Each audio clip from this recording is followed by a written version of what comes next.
Going on, everybody? What's going on, man? I was actually having trouble with StreamYard, so some of my followers who watch it on Twitter and Facebook are not able to right now, only YouTube. But yeah, so my Dominicans fight this Saturday, so we gotta talk about that. Uh, Michel Rivera, Elvis Rodriguez, we definitely gonna talk about that. I also want to talk about Tzyu. Also, did you guys hear Usyk is allegedly going to go to Poland to start his training camp in Poland to get ready for Anthony Joshua? Matter of fact, let me see if I can pull up the tweets from Anthony Joshua, who has heard those rumors and seems to be somewhat trolling. I don't want to say, yeah, I want to say trolling Usyk a little bit, claiming. Let me show you guys right here.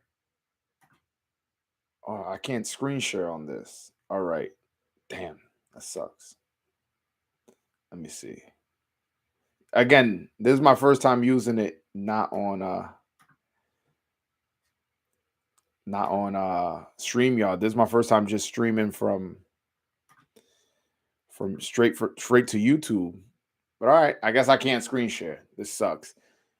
Anyways, but if you guys want this guy Anthony Joshua, he has a shirt on with a Polish shirt on, and he says "Let's roll" dice emoji, saying basically, "Hey, let's roll. Let's get this fight going." Looks like he wants to fight against uh Alexander Usyk, that rematch that a lot of people been asking for. A lot of people want to see it again. Some people want to see Anthony Joshua make adjustments. Some people want to see how he looks against his new trainer. Others want Usyk just to knock this motherfucker out so we can finally get an undisputed heavyweight champion. Last time we had an undisputed heavyweight champion was Lennox Lewis back in the early 2000s. So it's been quite a while. It was when he beat Evander Holyfield. I believe that was a 3-belt era, and he had 3 out of the 4, all 3 belts, and he was also the lineal champion, undisputed heavyweight champion. But ever since that, we haven't had one, because you got to remember the Klitschko brothers. We did have some on, like they did have all the belts at one point, but it was like they weren't undisputed. They're not just one person; they're 2 brothers, as opposed to having all 4. But we'll see. We'll see. I'm excited. I'm excited because the heavyweight division, honestly, that's what's holding it up. That's what's holding it up. The purse bid, the whole thing with Tyson Fury, that was holding it up. But it looks like they figured those things out. They're gonna fight. And now with Usyk, he was being held up by the rematch clause. But now the fight's gonna happen. It's allegedly, allegedly. Although there has been rumors that the reports coming from ESPN aren't true, but it looks like Anthony Joshua putting that picture up with him in a Polish shirt saying "Let's roll" looks like he's heard different, and maybe the fight is gonna happen. I I hope it does. Again, it clears up the heavyweight division. If Anthony Joshua wins, we'll get to see an all UK undisputed heavyweight championship fight, maybe at the later in the year. If Usyk wins, we'll see uh, uh, a former undisputed cruiserweight moving up to heavyweight with now has 3 belts and will be fighting for undisputed at heavyweight. That will be absolutely legendary. So yeah, I'm excited to see what happens in that fight. If that fight gets made, are these rumors true? I have not confirmed. No sources have told me anything, and nothing that I've seen from the Usyk side. Man, let me check his Twitter. Nothing I've seen from Usyk's side has been like absolutely confirmed that this is true. He is leaving, so we'll see. Let me check his Twitter, see if he's tweeted anything. Nope, he actually hasn't tweeted in a while. I mean, he's at war. His country, is being invaded and stuff like that. I doubt he has time to tweet. I'm sure he has better things. All right, let me see if I could put this up. Damn. Yeah, I'm never gonna stream straight from YouTube. I can't put the comments up there. But El Domi de lo mío says, I hope the winner of Fury versus White fights the winner of Joshua versus Usyk. That's actually what I was just talking about. I was just saying how that fight could be for undisputed and in the heavyweight division. That's a big, big deal, man. I don't think you guys understand. Well, let me not say you guys. You guys actually are a knowledgeable fan base, but the casual boxing fan doesn't quite understand how big a undisputed heavyweight championship fight is. You know how much money is going to be involved, regardless of who wins. If Usyk wins, Tyson Fury versus Usyk, that's going to be for a lot of money. If Joshua wins, and then Joshua Fury, that's going to be for more money because Joshua does have a bigger name. They are both from the UK. He does speak better English than Usyk. So there are situations where, yes, you could make more money with Joshua if he were to win, but in no way, shape, form, or fashion is this fight, regardless of who wins, is not going to be a mega, mega fight, especially globally. Like, I don't think you understand, you guys, well, again, not you guys. I don't think certain people understand just exactly how big the heavyweight division is, especially when it's for undisputed. A lot of people, they don't like even two champions. If one guy has three belts, another guy has one, or one guy has two, another guy has two. Some people do not like that. The casuals do not like that, especially in the heavyweight division. They just want to see one champion. And the winner of Joshua Usyk versus the winner of Fury White, that will be one champion at the heavyweight division, which is, I would love it. I would love it. I would love it. I would absolutely love it. But yeah, the fights this Saturday, man. I'm excited. Elvis Rodriguez, he's taking on Juan Jose Velasco from Argentina. I have not seen I never seen him fight before, but he's been stopped twice. I do like that fight in the sense that there's a good chance he becomes a good decent fighter. I'm high on Elvis Rodriguez, and I feel like after this, he will be stepping up a little bit more. I actually do think this is a step down. In his last fight, he fought an undefeated Olympian, so I don't understand why he's now fighting a guy with a couple losses, a guy who's been knocked out before. You know what I'm saying? But maybe PBC still wants to move him a little bit slow, see where he's at, and then throw him in against maybe a little bit of a step up, or a ranked opponent within a sanctioning body to move him up and position him into a mandatory position. I don't know exactly their statuses as far, I mean, their plans are, excuse me, but again, I'm high on Elvis Rodriguez. Mike Nunez is asking, how come there's has never been a Dominican superstar in boxing? There's a lot of talented Dominicans.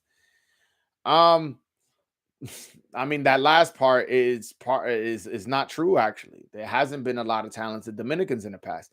Now, have we had world champions? Yes, Julio Cesar Green was a champion, but he wasn't Tito Trinidad. He wasn't Pernell Whitaker or Roy Jones. He wasn't that. If we're being honest, again, he's a former world champion. Shout out to him representing our country.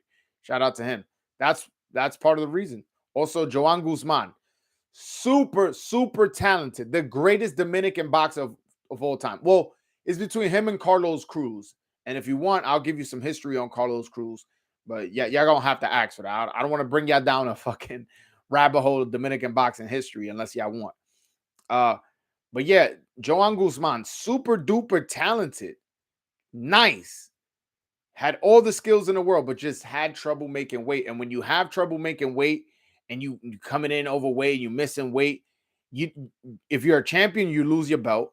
And if you're not a champion, you can't fight for the belt. So that kept happening to Joan Guzman. Joan Guzman, it was kind of like he would get in his own way with the weight classes. So that's why there hasn't been no superstars. Yes, we've had champions like Javier Fortuna, who's a good fighter.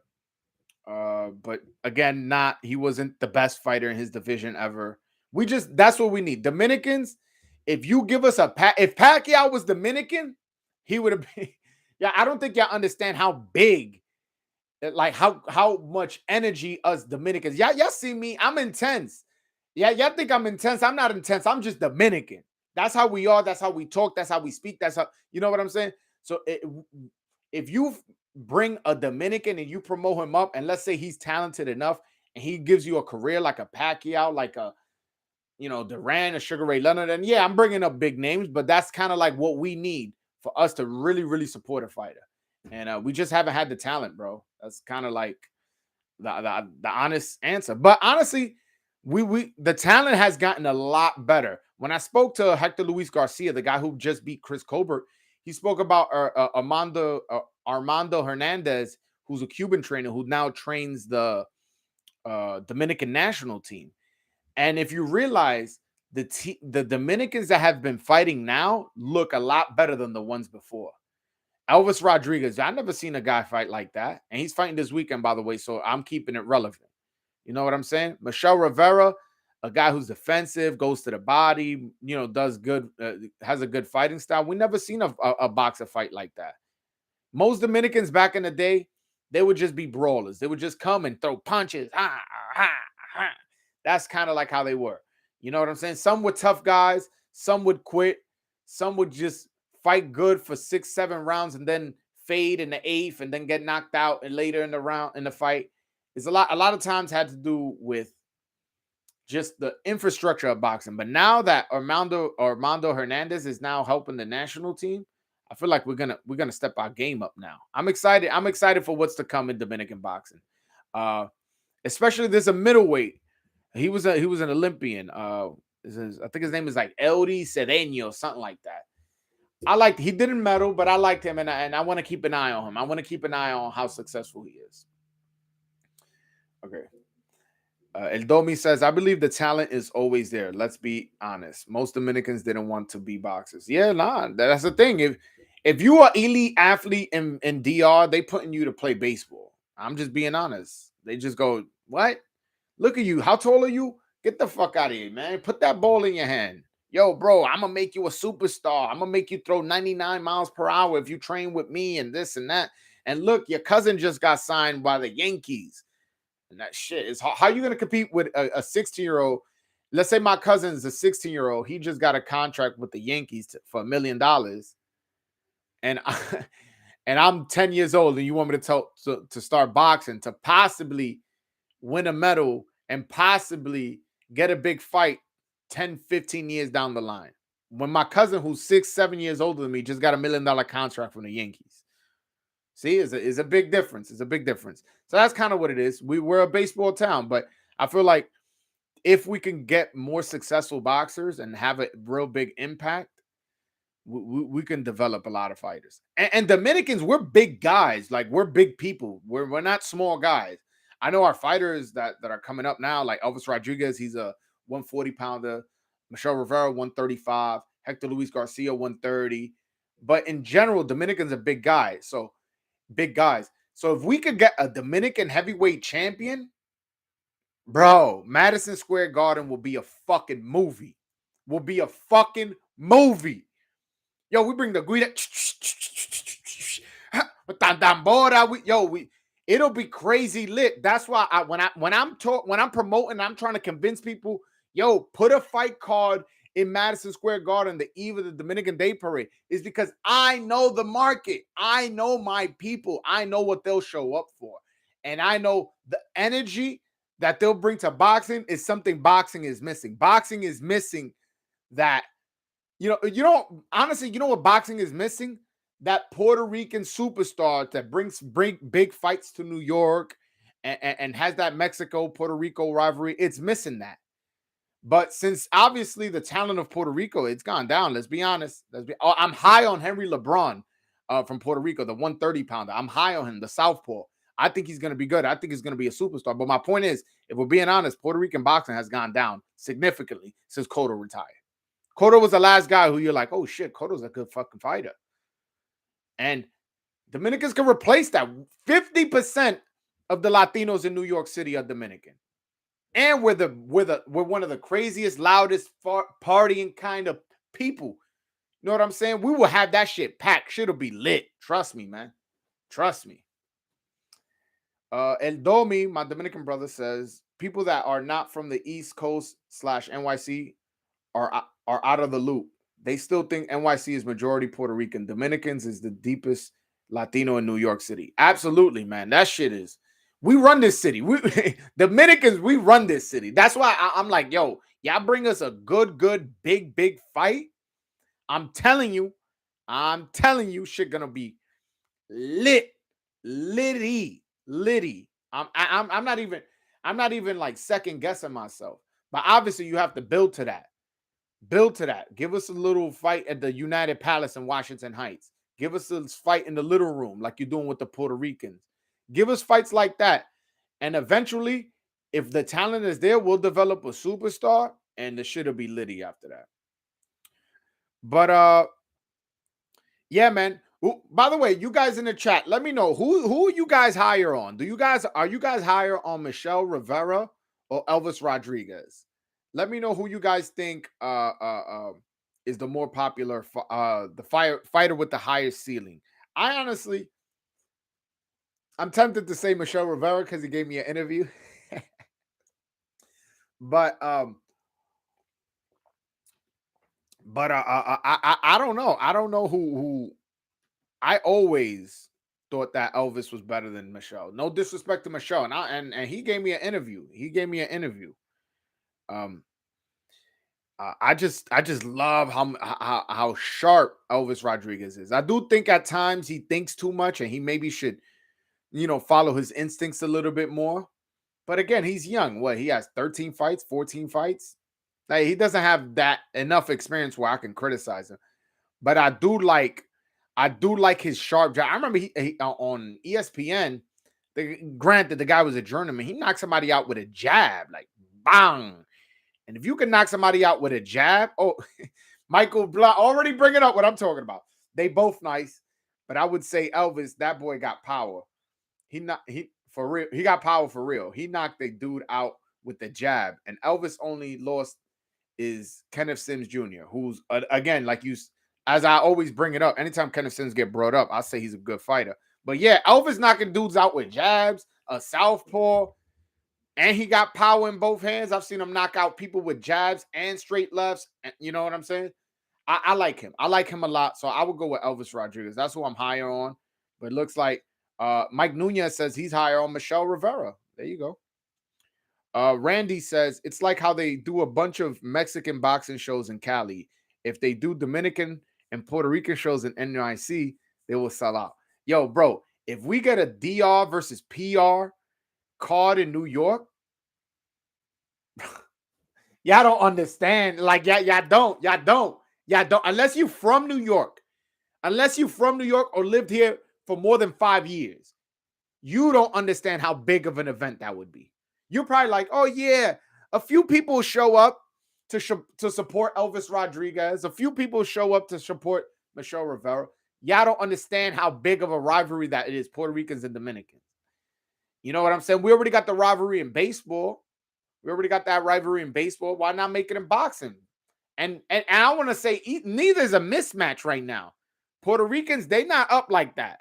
They're Puerto Rican fighters. They're not. They got no killers right now. Again, there's only one guy I'm like really high on, and that's Henry LeBron. Although Xander Zayas, I'm high on him too, but he still has time to develop before I'm all here like really he hasn't gotten the Broadway stamp yet. I may have given it to him before, but after seeing his last fight, landing so many clean punches, and he really couldn't really drop his guy or really hurt his guy, I kind of have to take that away. But Henry LeBron got that Broadway stamp. That's a Puerto Rican guy. Mike Nunez says, as long as Elvis and Michelle stay disciplined, they will become great fighters. Absolutely. Michael Blunt, he wants to see somebody get knocked the fuck out. He wants Elvis Rodriguez versus Brandon Lee. I mean, I'm betting that it's a knockout. I'm not betting that shit goes to decision. I guarantee you that. El Domi says, don't sleep on Henry Cedeno. He's looking like a problem. He's fighting on the 26th this Saturday, too. I mean, I wish he was on the card. I wish, or I wish I had access to seeing the deep undercards, because I've heard of Henry Cedeno. I know he trains with Kenny Porter. A lot of people don't know that. And Kenny Porter says how high he is on him. Speaks about how he switches southpaw, switches orthodox, so he's kind of has that Crawford kind of feel. He actually sparred Sean Porter in getting ready for Crawford, but so I do like Henry Cedeno. I've only seen a little bit of him, not enough for me to give him a resounding, endorsement, but I like him. I like him. Randy says, I just imagine the crowd. there's gonna be fights. He's talking about if there was Puerto Rico versus Dominican card in Madison Square Garden, the crowd would be insane, man. I mean, just higher security, man. That's it. So you can have Puerto Rico versus Mexico, but you can't have DR versus PR. Come on, man. Higher extra security. That's it. Get the FOY. Get the FOY to security. But guys, what you want to let's talk about the fights this weekend, man. How do you guys feel about the what's his name? My man damn, what the fuck is his name? Tim Tzyu. Tim Tzyu fighting Terrell Gausha. He's he's a good fighter out of Australia. I love me some Tim Tzyu. I love Tim Tzyu. He's a good fighter. He provides very great reflexes. Like he's very it's almost like he knows what you're gonna do before he does it. And reflexes is something you don't teach. You can work on it, you can improve it a little bit, but it's kind of like you either got it or you don't. You could just make there's a max level I feel like you can get to when your reflexes are. And Tim Tzyu, I like how he responds to his those punches. And part of that is genetics. His father's a Hall of Famer. And I know most times if your father's great at boxing and you try to box, usually it doesn't work out that way. But it's looking like how it's working out this way. Tim Tzyu is people that boxing insiders I've spoken with are very, very high on Tim Tzyu. They think this kid is going to be the truth. He's going to be nice. He's going to be this. He's going to be that. But we'll see. We'll see if he does it. But hold on one second. Boom. All right. But damn, man, I miss StreamYard. Yo, StreamYard. Oh, so the reason I can't pin the link to the top of the chat, which y'all know I do. Yo, I went to StreamYard. I signed in, and it's saying, "Oh, there's a lot of traffic at this time. We're unable to fulfill your request and this and that." And I'm like, "What? The fuck y'all talking about?" Like, yo, I paid for this shit. And so a lot of the features that I'm used to having, I don't. So that's why if you see me pause at times and like there's an awkward silence, it's me still trying to figure out this system. So don't like leave or nothing. Anyways, but yeah, no, I'm excited to see it. And I like that Tim Tzyu is coming to America. The motherfucker is coming. Like, he's not coming here for a big fight. He's coming here as a developing star, a guy who's a star in his own country and wants to come here and develop his name in America. Shout out to you, man. That's somebody who wants it the hard way. There's people who want it the easy way. People who, oh, give me the biggest, most popular fighter, and that way I could build my name off him. It's like, nah, I'm coming here. I'm a main event against Terrell Gausha. I know he's gonna be on the undercard of the Castano Charlo fight, which again, wants to build his name. Again, he could build his name under on the undercard of the guy he's eventually going to fight. Obviously, the fight didn't happen because one guy tore his bicep. You know, you guys know the story. But he's out here trying to get his name up in America, and I appreciate that. He's going to be fighting on Showtime. By the way, as you guys know, Showtime has the best schedule out of all of them. That's just straight facts. And yeah, so I'm excited for this fight. Again, this weekend, I'm definitely excited. It's two Dominicans fighting on the undercard, and one of them I interviewed. So and the Michel Rivera, he's actually fighting another undefeated fighter. He's fighting Joseph Adorno. He's fighting a bigger guy, a guy who's missed weight a bunch of times trying to make 135. So and the fight's at 138. I like, you know, Michel Rivera is going to be at a disadvantage in terms of size. So I'm interested into seeing what's happening. I hope he's able to handle the size. I hope he doesn't get overwhelmed. And I hope this guy, what's his name? Joseph Adorno fades like how he usually do. You know, he's a good fighter. Don't get me wrong. Adorno is. But he tends to fade in his fight. And since Michel Rivera is such a good body puncher, I can see him losing maybe 3 out of the first 5 rounds, 4 out of the first 5 rounds, but landing good body shots. And then after the 5th round, just you see Joseph Adorno going like this, and then fifth round, boom, boom, boom, boom, boom, boom, boom, boom, just going down. I can see that happening. I could definitely see that happening. Michael Blunt says, "Nah, I'm gonna be real. Out of most these boxers' sons, I think Tim is gonna be the most successful. He's very dedicated and has a good skill set." I agree, man. I totally agree. Michael Blunt also says Joseph Adorno's getting slapped. Oh shit. That's how you feel? Tell me how you really feel, man. Tell me how you really feel. HLD, shout out to HLD. Peace sign to you too as well. It says the Rivera fight is intriguing. Great step up fight. He needs an impressive win. Absolutely, especially he's ranked number 2 in the WBA. Last time I spoke with Michel Rivera, he told, well, not last time. The last time he was on my when he was on the live, he said that he spoke to the WBA, and the WBA said that they're gonna mandate him for Gervonta Davis. After this fight, they're gonna mandate him. I don't know how true is that. I don't know. It doesn't sound realistic. Maybe he got wrong information because you know Gervonta Davis doesn't have the super belt.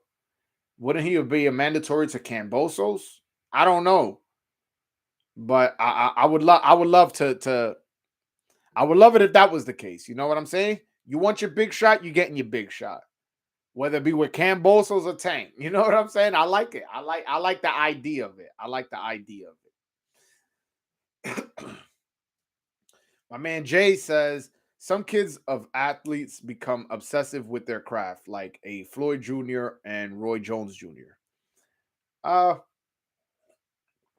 Thing is, I think what Michael Blunt is talking about is like he's the son of elite athlete. You know what I'm saying? Like, what's his name? Um, Kasi Tszyu, Tim's father, was an elite athlete. Wasn't he undisputed at 140? I could be wrong, but I believe he was, or he was at least lineal at 140. He was a great champion. He's in the Hall of Fame, deserves to be in the Hall of Fame. Knocked out Zab Judah in a fantastic fashion. Uh, so I'm talking about like Hall of Famer sons usually don't become a Hall of Famer themselves. Usually don't become a super beast like that. You know what I'm saying? And Tim Tszyu, although he's not there yet, his skill set and his potential are that he can be somewhat special in the later in his career. At least that's what the people are saying. I've seen him fight. I'm not gonna say I haven't seen him fight, but I haven't seen enough to give him that Broadway stamp. You know that, yo, this is one of my prospects. Yeah, I can't give him that, but he is a very good fighter. What was a great fighter. I mean, Tim Tszyu is a really good fighter from what I've seen, and his father was a great fighter. Father was Hall of Famer, and it should be.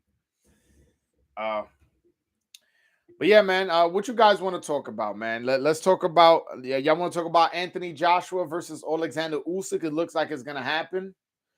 Usyk gonna be training with some fucking bus boy that he found at the restaurant he ate at one time.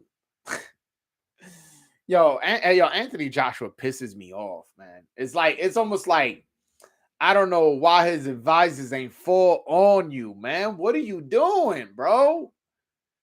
This dude went and talked to the best trainers in America and ended up picking some total unknown guy who's never trained a major champion in his entire career. Ever. And you're gonna fight for 3 belts. You're gonna fight a guy who was undisputed at cruiserweight, a guy who just beat you in your last fight, and is a gold medalist just like you.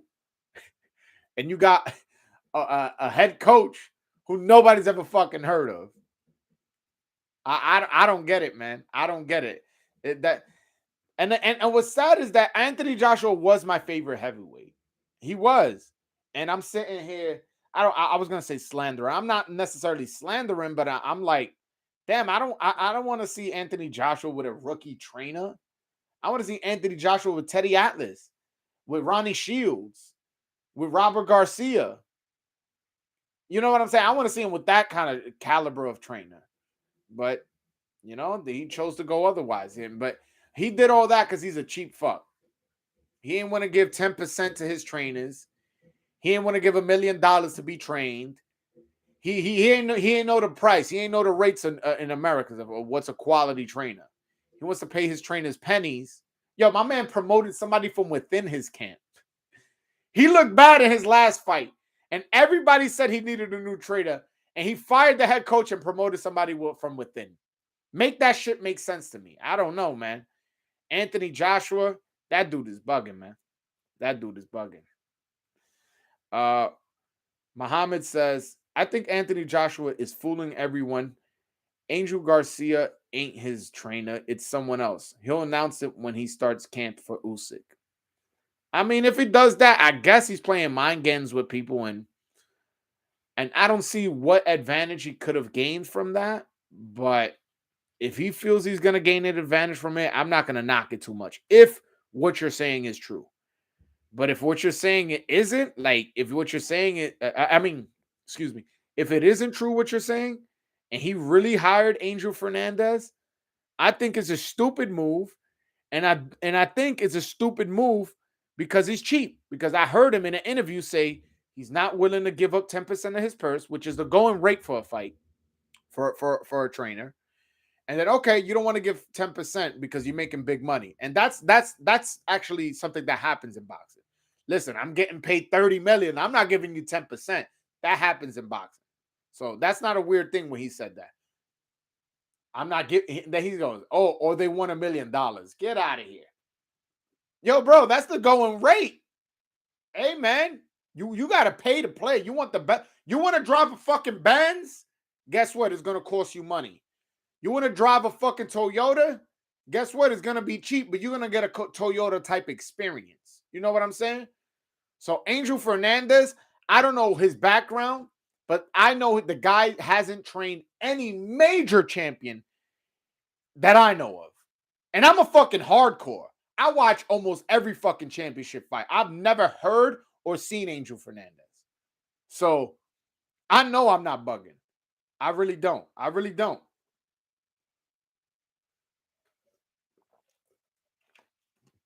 But what's up, man? AJ needs a whole mental rewiring, man. He really does. He really, really does. Because that's his problem. His problem is not his skills. He got skills. His problem is not his power. He got power. Is this? It's what's between the ears. What's between the ears, man. And that's what frustrates me so much. I was an AJ fan. I really was. But I don't know. I don't know what's up with him, man. Michael Blunt is asking, what's up with Inouye? Inouye. Inouye is I believe in negotiations with Nonito Donaire for unification. So I know that's gonna get some of you guys hype. And the reason he hasn't gotten a fight scheduled like quickly or soon is because he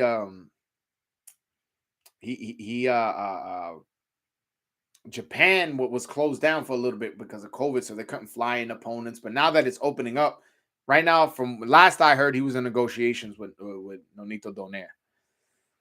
But yeah, let's see what else y'all talking about. El Domi says, I always thought Wilder can beat AJ. I always thought AJ can beat Wilder, but seeing all the bullshit he's been through lately, I think I may have been wrong. I may have been wrong. Yeah. David Gregory, aka the Plug, I call him the Plug. He says he should have followed Fury's footsteps and Lennox Lewis. I'm assuming you meaning he should have went to the Kronk gym, and I start training at the Kronk gym with that Kronk style. And I would have loved that, and I honestly think that that's a perfect place where he could have developed his skills and honed his style. But Fury's there. It's too late. You know what? You're gonna train with Fury, your potential opponent. It's too late. That would have been a perfect place for him to go hone his skills. But again, since he can't go there, Teddy Atlas was the man.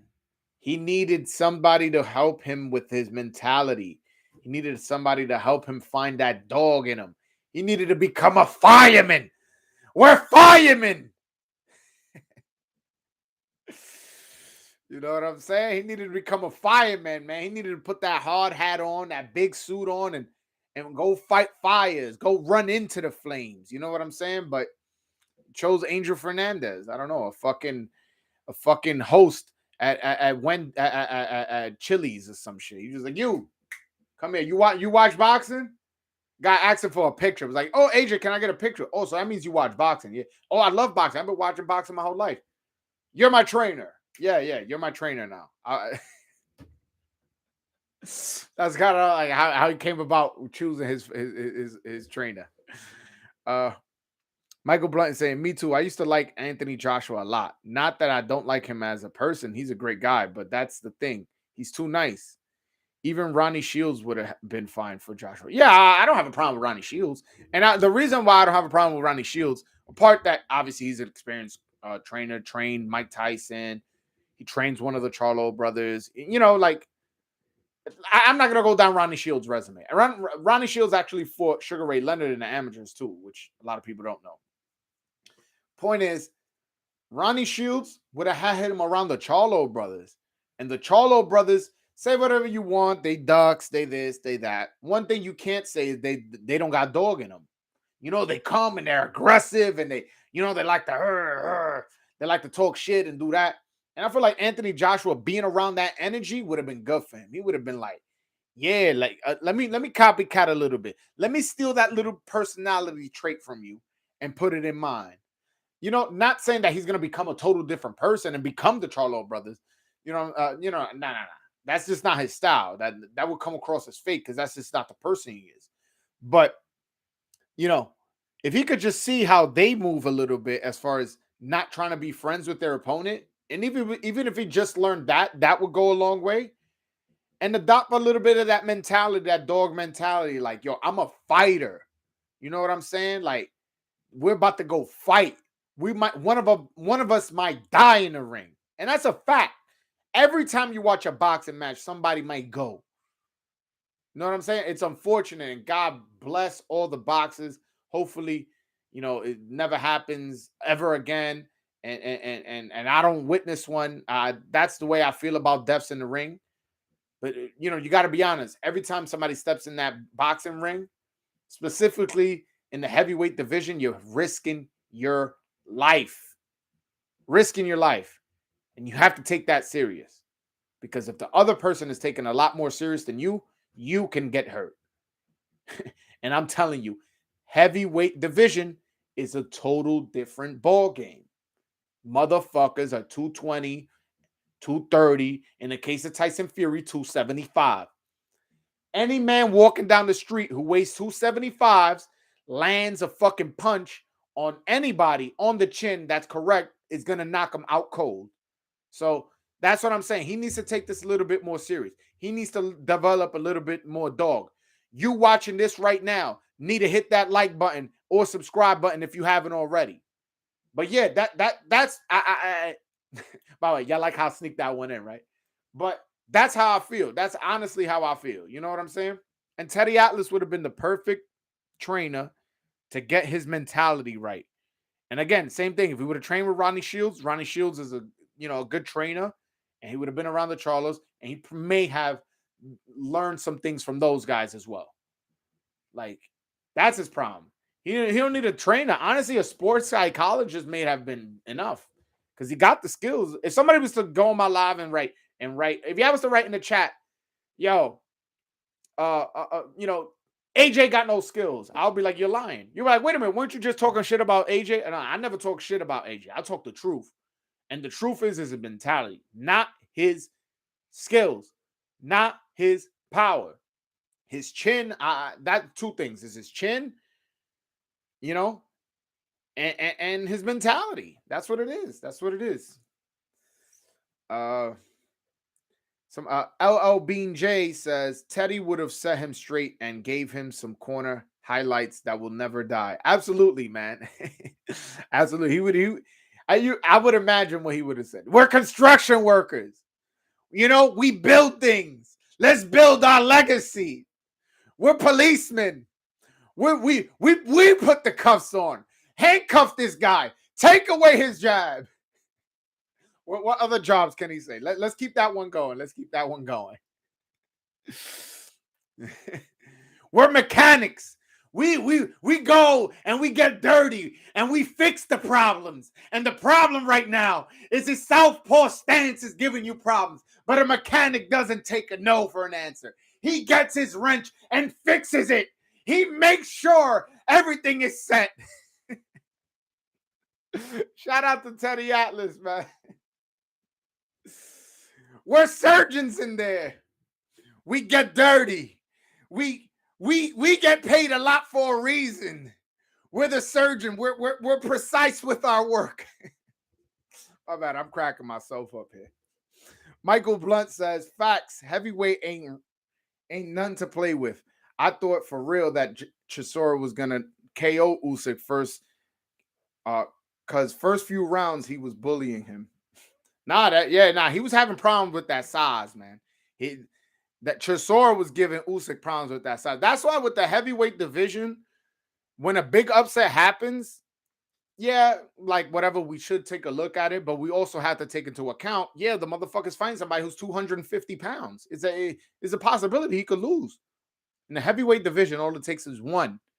And it doesn't matter from who. Who's a bigger puncher? Tyson Fury or Deontay Wilder? Deontay Wilder. Who knocked out who 2 times? Who's a bigger puncher? Sonny Liston or Muhammad Ali? Of course, Sonny Liston. Who knocked out who 2 times? Muhammad Ali. Who's a bigger puncher? Muhammad Ali or George Foreman? George Foreman. Why would you ask this question? Who knocked who out? Muhammad Ali knocked out Foreman. Who's a bigger puncher? Tyson or Holyfield? Tyson. Holyfield knocked Tyson out. See, and I could keep going and going and going and going and going and going and going. In heavyweight boxing, everybody's a puncher. Do some people hit harder than others? Absolutely. That's a straight fact. Deontay Wilder hits harder than Malik Scott. And he hits harder than, he hits harder than Fury. It's just in heavyweight boxing, it's not just about power. Everybody can punch. Some just punch harder. Jay says, my Dominican brother says, best heavyweight trains in the U.S. If he wants more big checks, he should have hired one. Usyk will make him regret it. Yeah, a lot of people picking Usyk. I wonder what the odds are going to be when they come out. I wonder who's going to be the favorite. I wonder how much Joshua by knockout is, what the odds of that, or Usyk by knockout. I'm curious.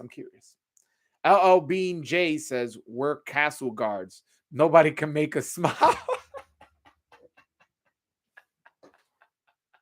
I like that. He's the only one that went along with the joke. He's the only one that went along with the joke, with the Teddy Atlas jokes.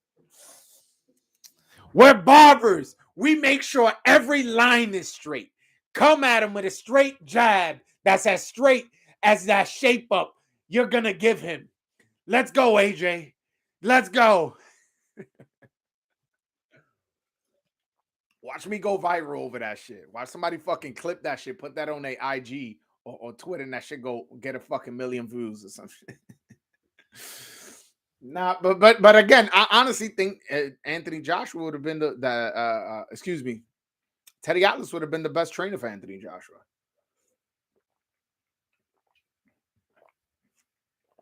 But what's going on, man? Talk to me. Yo, my fucking mouse froze. I hate when that shit happens. Because a lot of times what I like to do is I like to check if any breaking news happens. That way, one, I'm not missing news. And two, you guys who are watching me are not missing news either. So I guess I'll have to check on my phone. But yeah, man, I'm excited for this Saturday. I'm thinking of throwing a big fucking party, like a fight party this Saturday. You got 2 Dominicans fighting on the card. Listen, how about this? I'm thinking of throwing a fight party, all Dominicans. I'm gonna invite them over. We're gonna have our flags and do all this, record it, and make it a fucking like a vlog on my YouTube page or something. What y'all think of that? Will y'all be interested in that? Is that something y'all would be interested in? Shit, that could get they names out there like that. By the way, y'all saw Jarrell Miller Big Jarrell Big Baby Miller. He tried to appeal the his suspension with the Las Vegas, Nevada 2-year suspension, but he has the chance to reapply June 17th for a license. Man, Jarrell, the pharmacy Miller, and he from Brooklyn. He from Brooklyn too. That's what makes it worse, man. This dude was stupid, man. Stupid decision he made. I don't understand why he went that route. He already had the fight with AJ. Michael Blunt says the only big baby we care about is Jared Anderson. Absolutely, I love Jared Anderson. He was. I don't know if y'all follow my. If some of y'all weren't following me last year, he was my prospect of the year. That's who I picked. I picked him. Everybody's picking Xander's eyes. I was like, nope. And I saw both of them live. I was like, nope. My prospect of the year is Jared Anderson, and so far he hasn't made me look bad. He's gonna fight Christian Hammer, who just fought Frank Sanchez. That's in a horrible fight that nobody will ever watch ever again. Yeah, so they're gonna fight and in the UK on the Tyson Fury Dillian White undercard, which is I like it. Give us two heavyweights. By the way, I don't understand why they're making that a pay-per-view here in America. I don't understand. I don't think Tyson Fury's that is at that level with Dillian White. Nah, not with Dillian White here in America. I understand in the UK, it's a big fight in the UK, but nobody really knows Dillian White unless you are hardcore here in America. And Tyson Fury, although he's a popular name here, he's not a superstar. He's not like, oh my God, can't miss, can't watch TV. Can't miss TV or must watch. He's not that yet here. At least not in my neighborhood. You know what I'm saying? People are aware of him because he knocked out Wilder twice, but nah. But yeah, man. Yo, shout out to Carlos Adames, though, for yesterday blessing me with that interview, man. I feel like that was my best one so far. That was my best interview so far.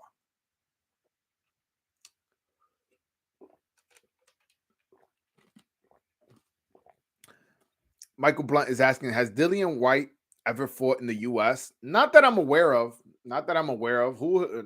I've seen him fight plenty of times, but just not in the U.S. He fought Povetkin twice. That was, I believe, in the UK. He fought Joshua, that was in the UK. He fought who else did he fight? He fought a few guys, and they were all, at least to my knowledge, it was all in the UK. I could maybe check. My computer's frozen, so I have to check from my phone. But yeah. By the way, guys, I'm thinking I think I might have to do that vlog. That shit gonna be litty. That shit gonna be litty, man. Yeah. So y'all can see how us Dominicans party, man. Y'all gotta see how us Dominicans, how we get lit, how we support our fighters. We got two Dominicans fighting this Saturday. Hold on, I opened my phone to fucking check the wild if White have a fought in the heavyweight division. I went to BoxRec and just closed and just locked my phone for whatever reason, like a dumbass. Hold on 1 second. Boom. Damn. You see, I gotta get the desktop version. My computer wasn't fucking freezing up. But yeah, I'm seeing the names I'm seeing he's fighting. None of those guys are like big enough where he would have to go to America. Why would he go to America if he's not fighting nobody? He fought Chisora in the UK. He fought Hellenius in the UK. Lucas Brown in the UK. Joseph Parker in the UK. Yeah, I don't think he's ever fought in America, bro. I don't think he's ever fought in America. Yeah. Michael Blunt says, I forgot Ryan fights in a couple weeks. They still got hella tickets left for the event at the Alamo Dome. Really? Damn, that surprises me because, Ryan Garcia is somewhat of a popular fighter. And I know Texas, shout out to Texas, man. They love boxing out there. Like, they really show out. There's very few fights that are in Texas that don't get supported. So if you're telling me that a Ryan Garcia fight is not selling tickets, that surprises me. The only thing I will say is, who the fuck is Emmanuel to go, man? Yo, who the fuck is that guy? Yo, Emmanuel to go is gonna get knocked the fuck out. I'm not predicting anything. I'm betting as much money as I can that is gonna end in a knockout. I'm not betting no fucking decision. I'm not betting Ryan by anything. There is absolutely, positively no way Emmanuel to go is beating Ryan Garcia. He's not. I'm sorry. I'm sorry. Michael Blunt says, I think it's because all the Mexicans love Canelo here. And if you're like Ryan and Canelo have beef, so they sided with Canelo. Ryan fighting Icon's brother. Oh my God. This dude is wilding out. No, but Dan, that's interesting. So that's interesting. So you telling me that the Mexican fan base is angry at Ryan because he's having this beef with Canelo? That's interesting. I never thought that they would side with people's beefs like that. Damn, Canelo fans are that petty? By the way, since I'm the voice of Dominican boxing, they had offered Javier Fortuna to fight on that undercard against William Zepeda. I know that would have been a fire undercard fight right there, to be honest. Let's be honest. But they gave it to him with a month notice. He was like, whoa. I spoke to somebody in Javier Fortuna's camp. They were like, whoa, a month notice, bro. I need a full training camp for William Zepeda. And we're like, no, take it or leave it. And he was like, well, I guess I'm going to leave it. And yeah. But yeah, that was a fight that was on the table. It was William Zepeda versus Javier Fortuna. And oh, by the way, Michael Blunt, you had asked me about Frank Martin fighting Javier Fortuna. Again, I spoke to Fortuna's camp. When did I speak to Fortuna's camp?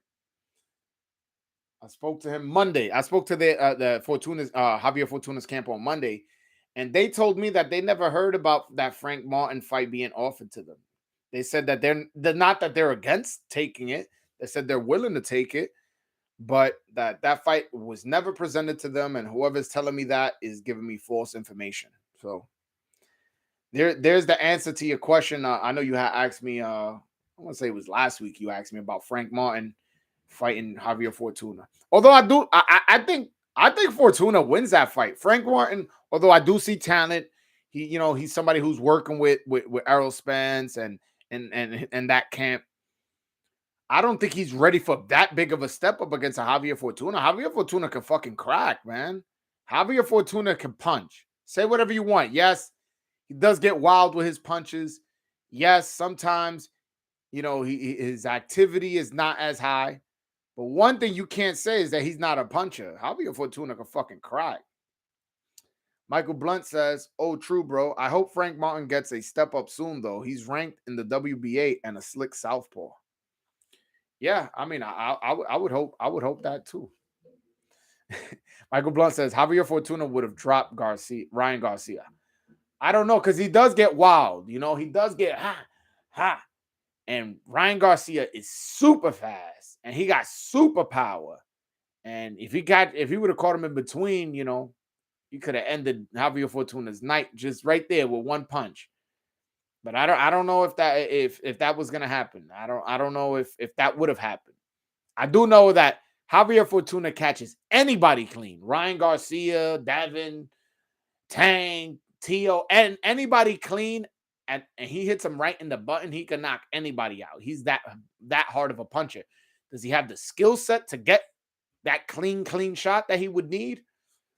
I don't know, to be honest. And I want to say yes, but I'm being honest with myself. No, he doesn't have the skill set to land consistently a clean punch on the chin on somebody's chin. No, he doesn't. But he does have crack.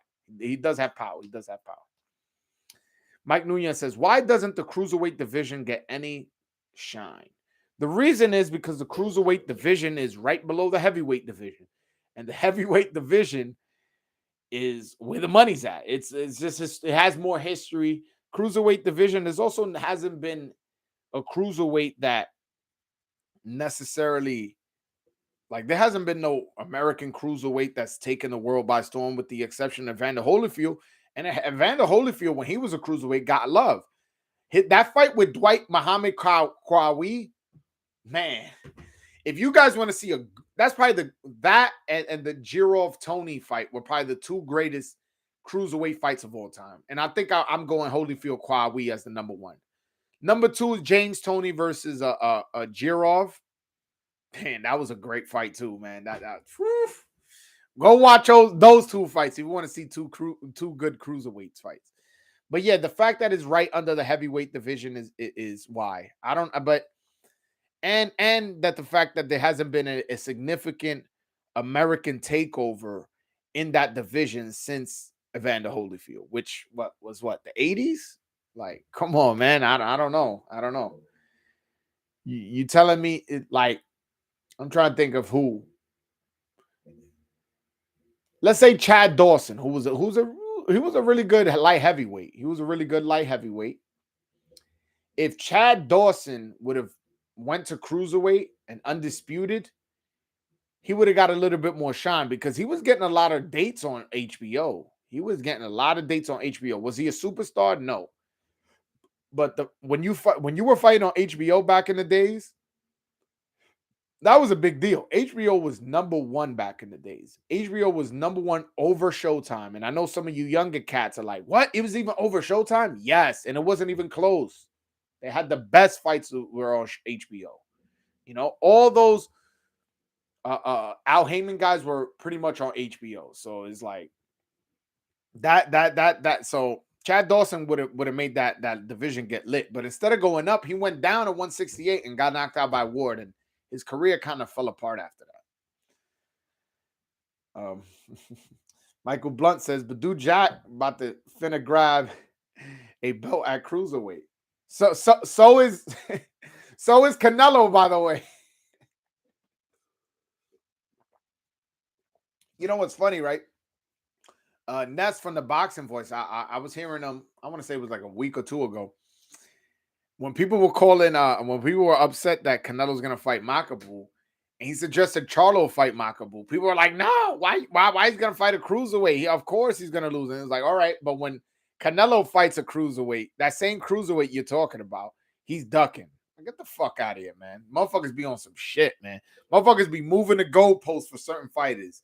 It'd be like, oh, you just got to get to here. Oh, wait, your name is Canelo. Oh, well, you got to do this. You got to do that. You got to do that. Yo, I was on a Twitter space one time, and some guy told me, yeah, but when has Canelo ever traveled to somebody else's country to fight? Like, bro, when has that been a standard for a fighter?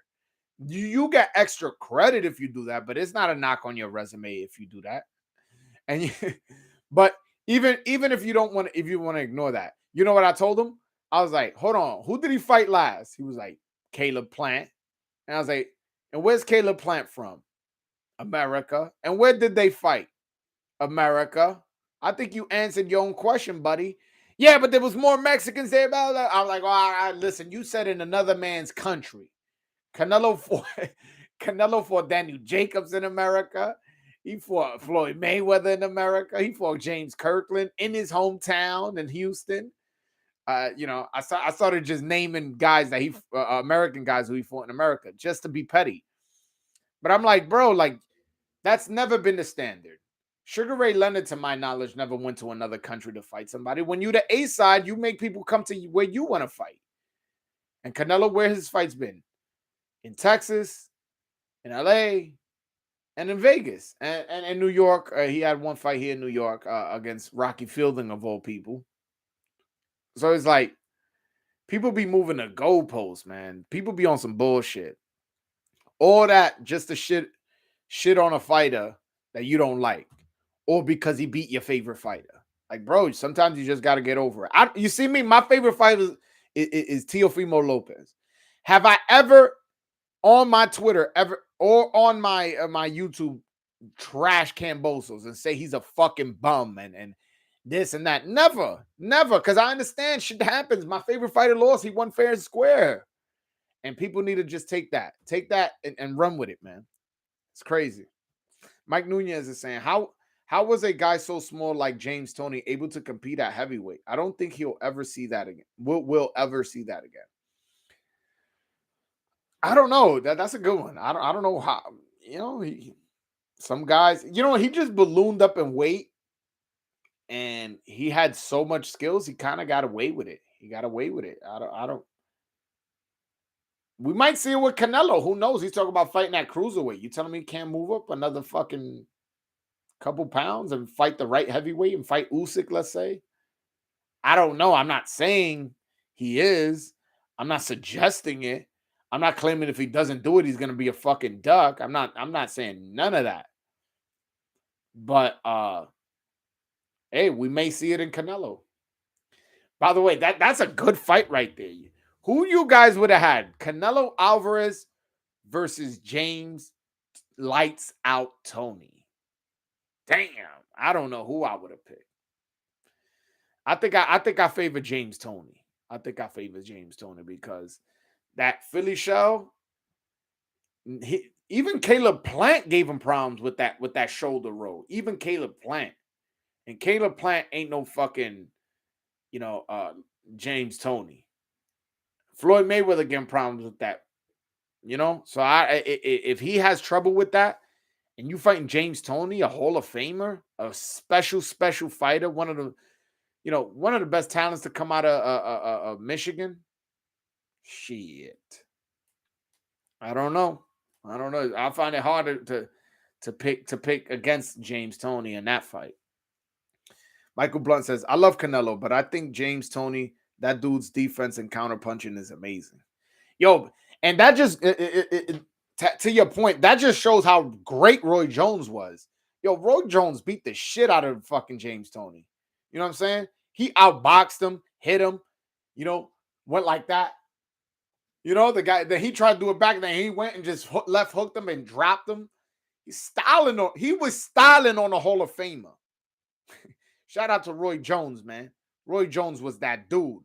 Number 1 pound for pound for the longest on Ring Magazine. Holds the record for the longest reigning number 1 pound for pound streak is Roy fucking Jones. Come on, man. Shout out to Roy Jones. He was number 1 pound for pound when Floyd Mayweather was at 130. When y'all say Floyd Mayweather was the best, pretty boy Floyd was way better than Money Mayweather. And at no point, and I mean at no point, did people think that Floyd Mayweather was better than Roy Jones in his prime. That's how nice Roy Jones was. Shout out to Roy Jones, man. I know my boxing history, man. Roy Jones could fight. Roy Jones was knocking motherfuckers out silly. Yo, it's funny, right? In his first loss, he got disqualified for hitting the guy while he was down. Although the guy act like he was knocked out, he wasn't knocked out. So then they had a rematch, and fucking Roy knocks him out in the first round. He goes, "You want to get knocked out? Okay, well, I'm gonna knock you out."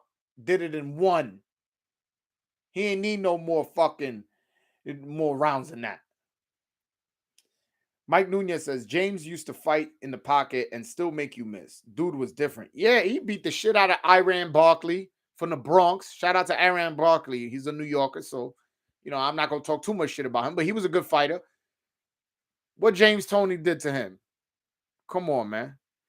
Ariel says, that my dude, best boxer in history.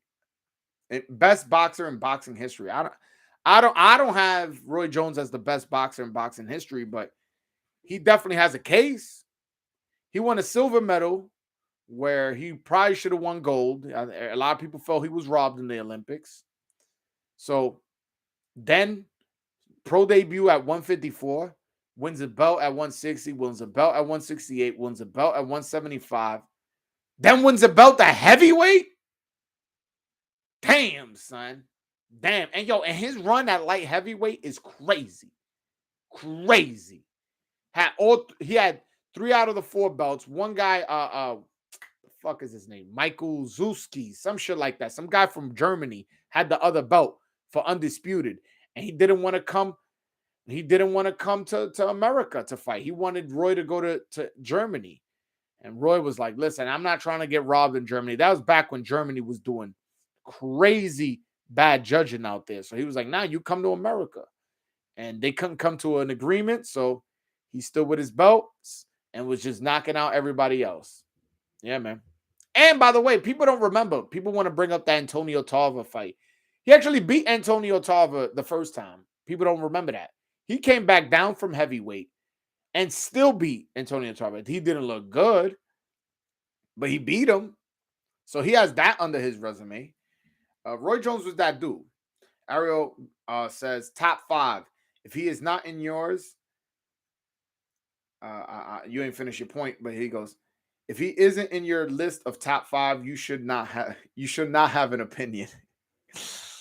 I don't know if he's in my top 5, man. The 5 is a pretty. Let's see. Let's see if he's in my top 5. Number 1, I got Henry Armstrong. Number 1, Henry Armstrong was champion at featherweight, moved up to welterweight.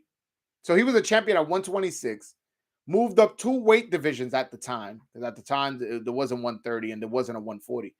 Moved up to welterweight, then moved back down to lightweight and was champion at featherweight. He was champion at 126, 135, and 147, all at the same time. That's my number 1. Number 2, you know what? I'm just gonna leave you with that tidbit. And go watch some Henry Armstrong tape and tell me that dude wasn't great. He was a great inside fighter, probably one of the greatest inside fighters of all time, if not the greatest. Michael Blunt says, I'm probably going to that Magsayo versus Vargas fight. Gonna be my first live event since Mikey Garcia and Sergey Lipinets. Okay, wasn't it you that wasn't excited to see Ray Vargas come back? Who was it? Somebody was like, "Fuck, I'm mad that the Showtime schedule has Ray Vargas on the schedule." That should be I don't know who I favor in that fight because I don't know what to make of Magsayo's last win, considering all the variables that led to me picking Gary Russell Jr. and him. I'm picking against Gary Russell Jr. because I do think Gary Russell would have beat him. I think Gary Russell Jr. was a better fighter. He just was injured. I feel like he would have beat Magsayo. Ray Vargas is a good fighter. He's a boxer, but he is coming off a long layoff. I know he had a fight the other day. I mean, not the other day. He had a fight recently, but you never know. He came off a motorcycle accident. You never know how people are when they get into a car accident, a motorcycle car accident. I don't know. Ariel wants my top 5. Fuck it. I'm going to give it to you. So number 1, I said Henry Armstrong. Number 2, Sugar Ray Robinson.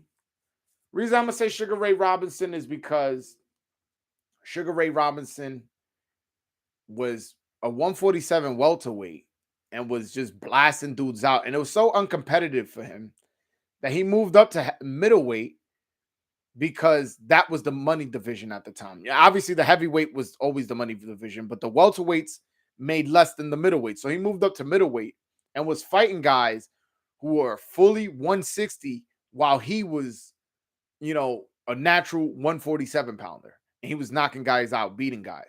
And not only that, he went 40-0, took 1 loss, avenged that 1 loss 6 times, and didn't lose for his next 90 fights. Let me say that again. He went 40-0, lost once, avenged that loss 6 times, and didn't lose for his next 90 fights. Oh, and by the way, he was 40-0 in the amateurs. So yeah, he's my number 2. Number 3, I'm going Sugar Ray Leonard, Olympic gold medalist. Olympic gold. In his first belt, he beat his first title shot. You know who he faces? He faces Wilfred Benitez, one of the greatest Puerto Rican fighters of all time, the youngest world champion of all time, the guy who outboxed the shit out of Roberto Duran. That was his first title shot. He beats him, a Hall of Famer. Beat Duran twice. Once when Duran was old, once when Duran was in his prime. Beat Thomas Hearn in his prime. I believe Thomas Hearns was undefeated at the time. Beat Marvin Hagler. Come on, man. That guy's number 3. Number 4. Shit. Number 4.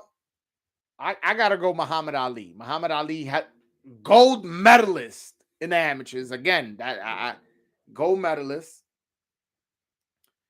And beat Sonny Liston twice, beat Joe Frazier, another gold medalist, twice, and a Hall of Famer. Both of those guys are Hall of Famers.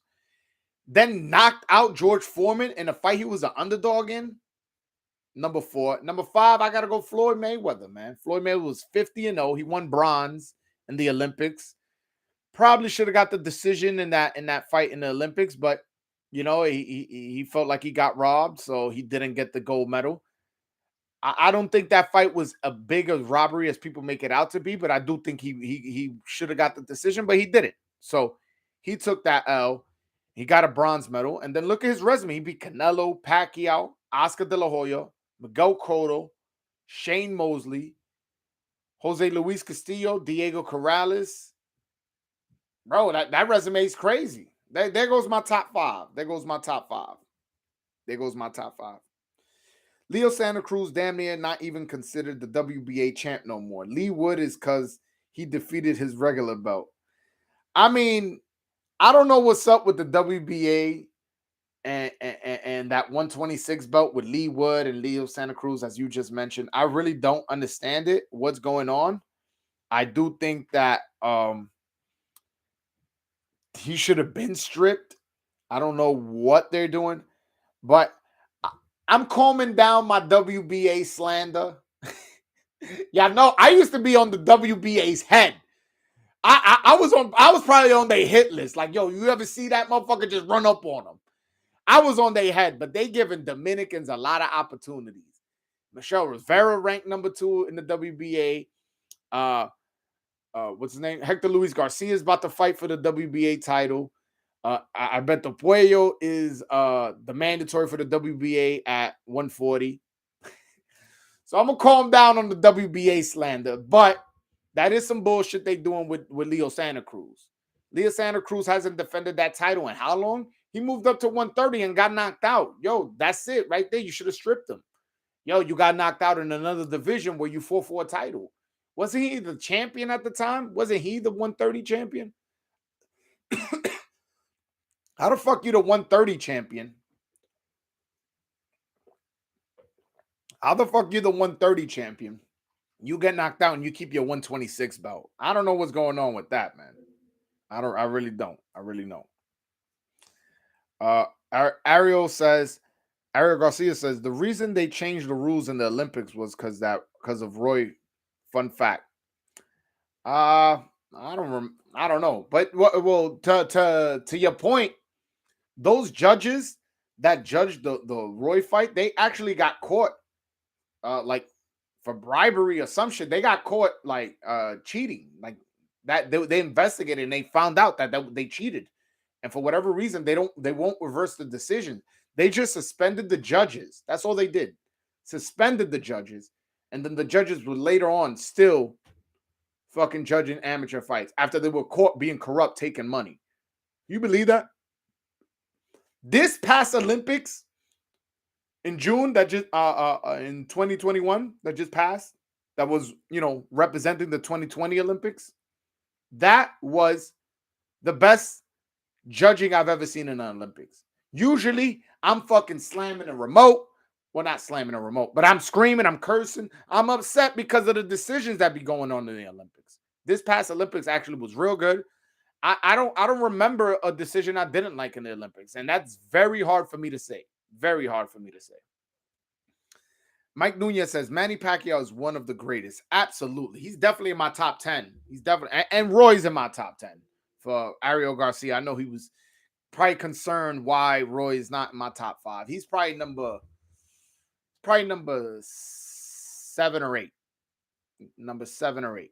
Yeah, because I got Pacquiao over Roy. I think Pacquiao not only was the oldest welterweight champion, he's also the only champion to hold a belt in 4 different decades. He has the most divisions, most title divisions, he's been a champion in more divisions than anybody else, and been the lineal champion in more divisions than anybody else. So in case you wanted to argue, okay, those belts, that belt at 154 don't count. Okay, let's take those belts away. Let's just go lineal. He has the most lineal belts too. Come on, man. And he was fighter of the decade of the 2000s. Has 2 wins over Marquez, 2 wins over Morales, 2 wins over Barrera. And by the way, he's the only guy to beat those guys. All 3 of those guys. The only guy to beat All three of guys. There's maybe one guy beat one guy, maybe one guy beat two. The only guy to beat all three was Manny Pacquiao. And Manny Pacquiao beat him all three twice. That's how great Manny Pacquiao was. Manny Pacquiao made Eric Morales quit. Y'all don't remember? He was on the ground. No, shaking his head. No. Yeah, that little Filipino could fucking fight, man. I miss Manny Pacquiao, man. I miss a prime Manny Pacquiao, put it like that. When he knocked out Ricky Hatton, I remember I was rooting for Ricky Hatton because people were saying, at the time I was a big Floyd fan, people were saying, oh, this is the guy that's going to give Floyd problems. I'm like, man, watch Hatton fucking beat the shit out of him. Yo, and Pacquiao knocked him out in 2, man. I was like, whoa. That was one of the best knockouts I've ever seen, especially since I saw it like live on TV, not live at the arena. And when I saw that shit live on the arena, I'm like, wow, Pacquiao's that dude. Michael Blunt says, facts, amateur judges corrupt as fuck. That's why I'm going for stoppages. Absolutely, man. Yo, the amateurs, there be some disgusting fucking judging. Yo, my brother, right? He had a fight. He only had one amateur fight. I have the video of his fight. And whatever, my brother was fighting. He was losing. And at one point he holds. Yo, the referee in the first time he holds the guy, the referee takes a point away from my brother. The first time he holds, he was not holding excessively. I have the video to prove it, but you know, that's the type of bullshit judging you get. I mean, like judging and refereeing you get. And that referee, I later saw him in the Olympics refereeing in the Olympics. I ever see that referee in the street, I'm letting him know he's a shit referee and he'll know what the fuck he's doing. And if he be like, oh, I'm one of the best, I've done it in the Olympics, I'll fucking pull up the video and be like, why are you taking a point away from my brother when that was the first time he held? They be on some bullshit in the amateurs, man. They be on some bullshit in the amateurs. Mike Nunez says, do you think it's possible for the lineal belt to become the main belt in boxing in the future? No. I do not. I do not think that. It's a lot of politics involved, and this the best thing we got is the Ring magazine. You could kind of look at that as the lineal belt. You know, that's the best thing we got. Michael Blunt says, what's the best knockout y'all have ever seen on live on? Sorry, I have a pop-up here and my mouse is not working, so I'm trying to read over the pop-up and it's like distracting. Mike Nunez says, oh no, Michael Blunt says, what's the best knockout y'all have ever seen live on TV? By the way, that's for everybody in the chat, so y'all can answer that in the chat. I don't know. I've seen a lot of good knockouts. I'm trying to think. I don't know, man. I really, Wilder got some sick ones, man. Wilder got like that Sergey Likovich one or the Arthur Spielka one was pretty. Those two were pretty scary. Those two are the ones where you're like, is that guy gonna get up? You know? No, but to me, it has to be the Manny Pacquiao, Juan Manuel Marquez knockout. I think that one might be it. And also, I you know, it's funny. I actually saw that fight with Amanda Serrano. Amanda Serrano, her trainer, were at my dad's house. We were there. We were watching a fight, and we were arguing this, that. Me and her trainer were arguing. I got to make a video about that day. Me and her trainer were arguing. He was rooting for Pacquiao. I was rooting for Marquez. And then out of nowhere, he was like, boom. And then you hear Roy going, oh, he's not going to get up, Jim. He's not going to get up, Jim. I was like, ugh. That might be one of the best knockouts, especially when you add to the case that it was a pay-per-view fight. It was a big fight. The story, you know, this was the fourth time they're fighting. A lot of people felt that Marquez got cheated in a couple of those fights where he should have got the decision, you know, and boom, he got his way with a one-punch knockout. That was a fantastic knockout. The Sergio Martinez Paul Williams knockout for the lineal middleweight championship. It was a defense of the middleweight lineal championship belt. That was a pretty sick knockout. Again, I already mentioned Manny Pacquiao, Ricky Hatton. What other knockouts? Uh, there's a few. There's a few. Off the top. You know, you kind of asking me off the top of my head, and you said live, so I'm not bringing up like you know Bob Foster or Julian Jackson type knockouts because Julian Jackson, man, I don't think nobody's knockout highlight reel matches Julian Jackson. I don't even think Mike Tyson's knockout highlight reel of knockouts is better than Julian Jackson. Julian Jackson used to erase motherfuckers from the planet. He used to put motherfuckers in another galaxy. Like you want to know what the fuck ayahuasca feels like? You want to know how doing shrooms feels like? Get hit by Julian Jackson. That motherfucker used to put niggas dead. Yo, if when y'all got time, type in Julian Jackson versus Harold Graham. Watch that knockout. That is a sick knockout. But again, I ain't watched that live. I don't know when that fight was, 93 or something. I was a baby. Michael Blunt says, bro, I forgot about that. When Manny got slept, I was like 11. I remember my family was going crazy. Damn, you was a baby.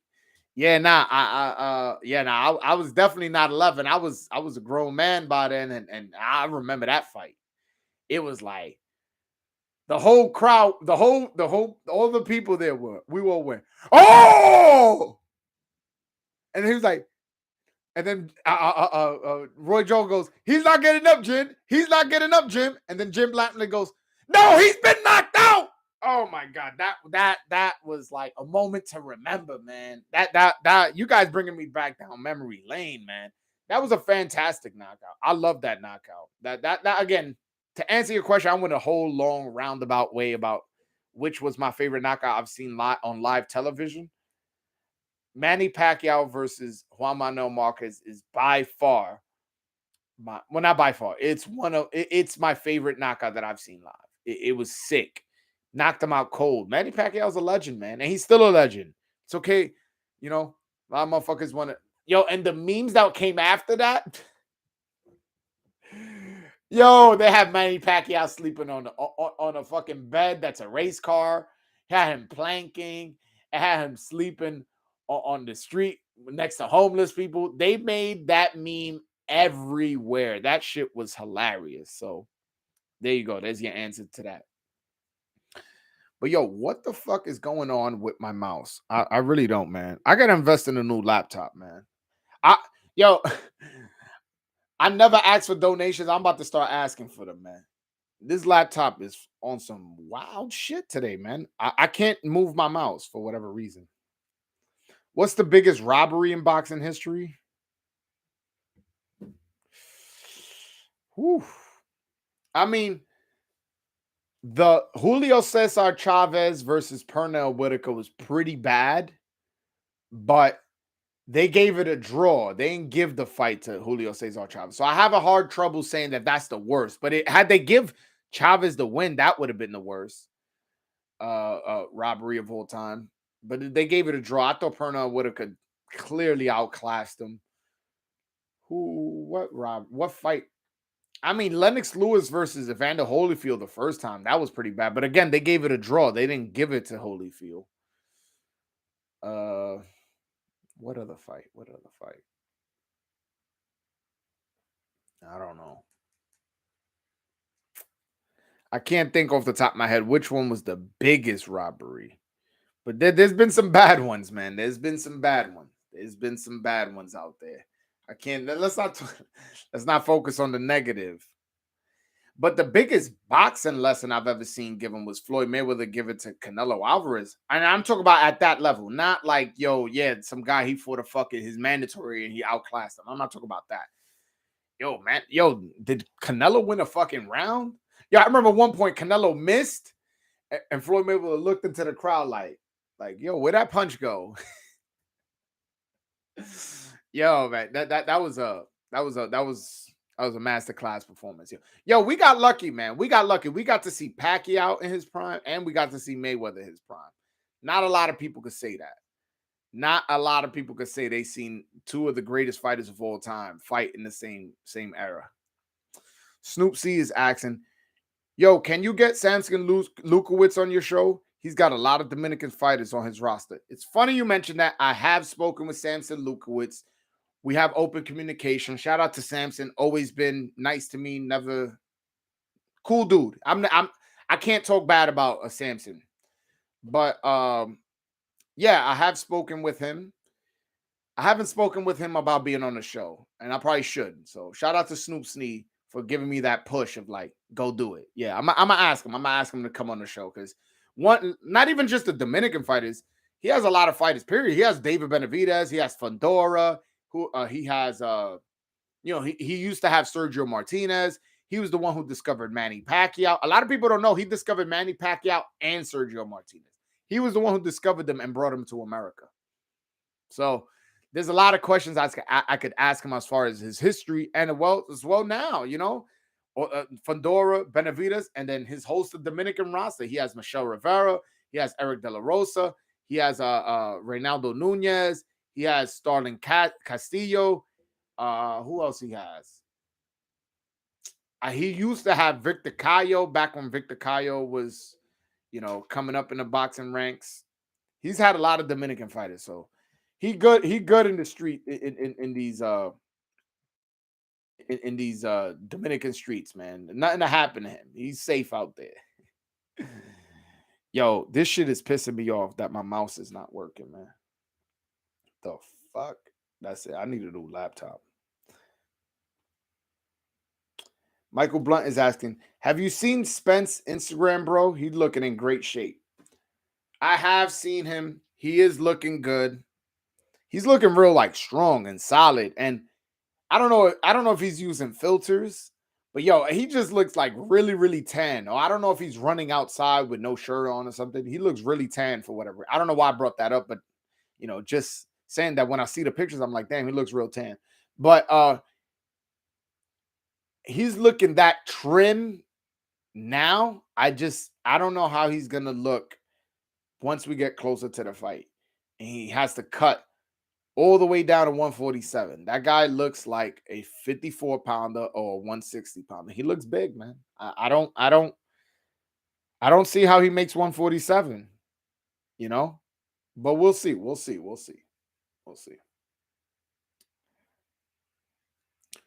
Use the keyboard shortcut.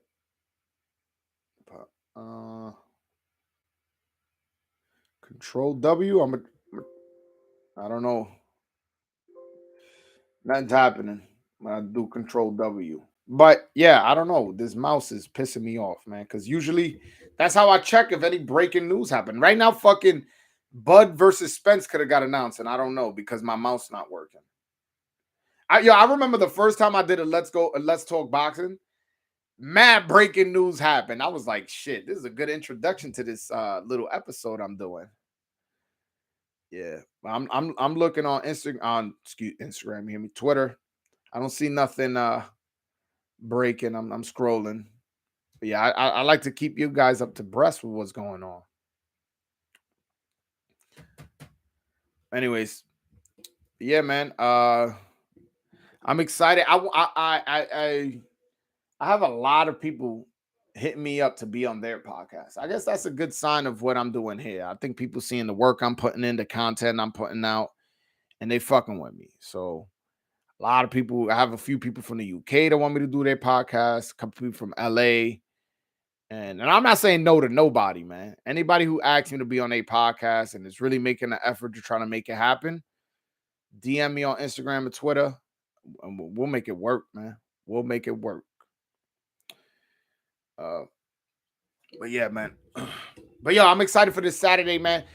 Michel Rivera, Joseph Adorno. Let me talk to you guys how I see that fight playing out. Because a lot of you guys asking me I got a lot of DMs asking me who I think is gonna win. And I think Michel Rivera is gonna win, not because he's Dominican and he gave me an interview. No, I just genuinely think he's gonna win. He is somebody who has really good body work. He goes to the body really well. And when you go to the body real well, you tire out your opponent and you keep him from moving as much. Joseph Adorno is somebody who starts fast but flames out towards the end. And that also is a byproduct of him having trouble making weight. If my prediction is Joseph Adorno comes out hot, wins a few rounds, and then starts fading little by little by little, and then gets knocked out later in the fight. As far as the Elvis Rodriguez fight, I never seen this other guy fight, Juan Jose Velasco, but I find it hard to pick against Elvis Rodriguez against a guy who's been knocked out twice. That's just me being honest. And the main event, Tim Tszyu versus Terrell Gausha. Gausha has talent, but I just feel like he never really honed his skills the way he should. Has a bunch of losses on his record. Tim Tszyu is a hyped up prospect. Uh, or I don't know if he's still a prospect. I guess not, since he's in a mandatory position. He's somebody who's on the rise. Great lineage in terms of his father being a Hall of Famer. And again, when I watch him fight, yes, he has a lot of good things, whether it be footwork or hand speed that I like. But what I come away most impressed with is his reflexes. You know, his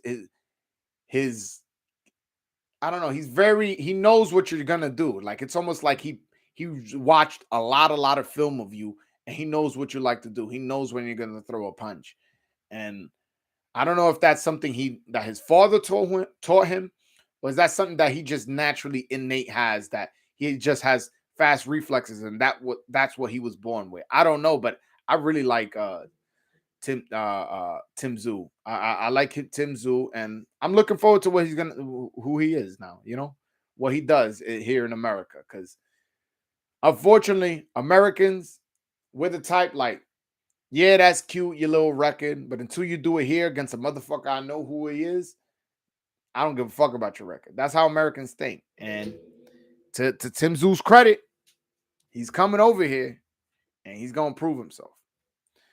Snoop C is asking, are you going to the June 11th top rank card with Berlanga and Zayas? Nah, I'm not, to be honest with you. I'm not. After that, the performance Berlanga did, you think I'm gonna fucking go watch that boring motherfucker again? And it's not even that he's boring, man. Like, yo, the things I did see, yo, you ain't show me no skills, bro. You did not show me skills. You did not show me uppercuts. You did not show me body shots. You did not show me, you know, height changes and defense and rolling with punches and counter punches. You showed me some other shit.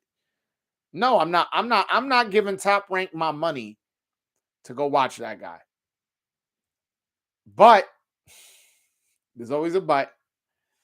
If Henry LeBron is on the card, I may go, especially if he's fighting like a big step up. I'm a big fan of Henry LeBron. Henry LeBron, that Puerto Rican 130 pounder, is really, really talented.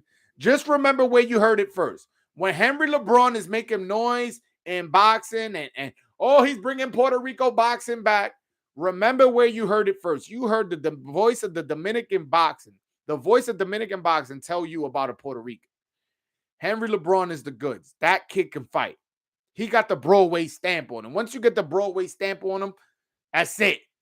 That means you're gonna become a world champion. I'm telling you right now, Henry LeBron will become a world champion. So if he's on the card, I may have to go. Especially again, if he's fighting somebody I'm familiar with, or I think like, oh, that's a tough fight, and oh, I may fight. I may go. But then again, if it's free on ESPN and the tickets are expensive, I may just not go. I don't know. I haven't made my decision. I have not made my decision. But Snoop C says they can market Michel Rivera as Muhammad Ali's relative over Nico Ali Wash. You know, it's funny. When I went to the Berlanga fight, as I was walking out, I went with my brother. My brother tapped me on the like kind of like on the shoulder, and I look. He's like, "Look who's next to you." And I look, and it was Nico Ali Wash. He was literally right. He was right here, like he was walking right here, and I was here. You know, as you leave in the garden, it was kind of crowded. He was right. I literally could have tapped him, took a selfie, or asked him a question if I wanted to.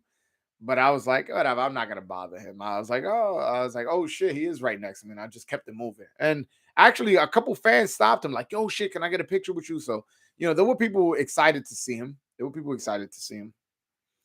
Snoop Sneak is asking, which card are you watching? Shakur versus Valdez or Katie Taylor versus Amanda Serrano? I actually might be at the Amanda Serrano fight. I'm not. I know Amanda Serrano personally, man. I've seen that girl since the amateurs. I've seen her win the New York Golden Gloves on TV. You know what I'm saying? And for me to be living in New York, she's gonna be the first woman to get, her and Katie are the first women to get paid over $1 million for a fight. The first woman to headline in the big room in Madison Square Garden. And it's for Undisputed. That's too much history happening in my backyard for me not to go there, especially when I saw Amanda Serrano's journey. And I hope so much Amanda gets that win. I really, really do. I really do. Because she's a hard worker. If this any she's sacrificed so much, man. I've never seen her in a club, and I used to be out in the clubs heavy. Never seen her out in the clubs. I never seen her smoking or drinking. I've never even heard of her smoking or drinking. I've never seen her, even with the boyfriend. I'm sure she's had, but I'm just saying I've never seen her. I've never seen her distracted. She is so laser focused. She's a very serious person. She's a sweet girl, like outside of the gym. Like she's very sweet. She's nice. Nothing bad to say about her. But in the gym, she's very, very focused and always training hard. So I cannot miss that fight. She's fighting for all 4 belts, undisputed, lineal. First time getting $1 million in women's history.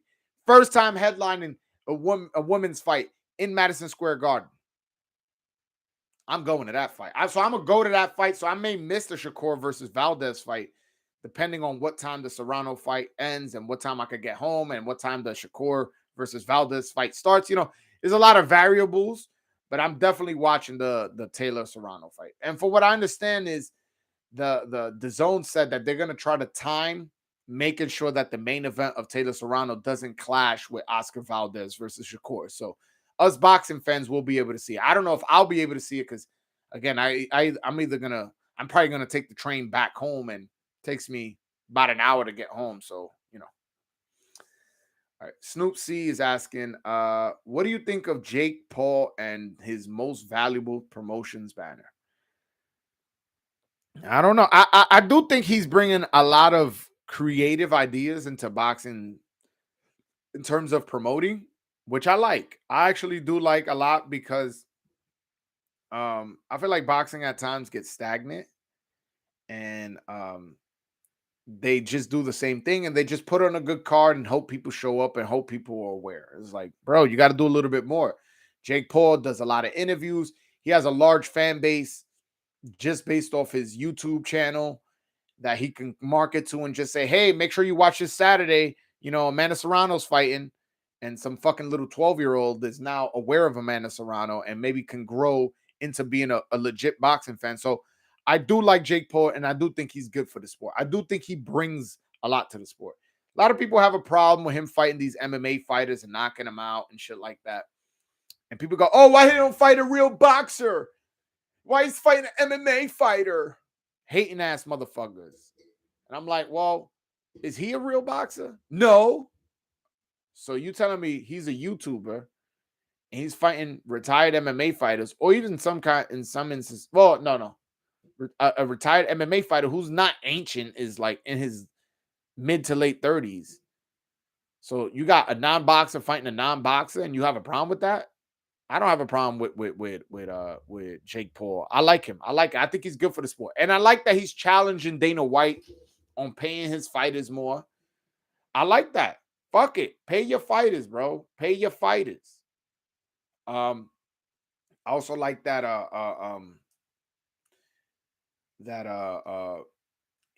he supports women boxing. He got Amanda Serrano and Montana Love fought on his undercard.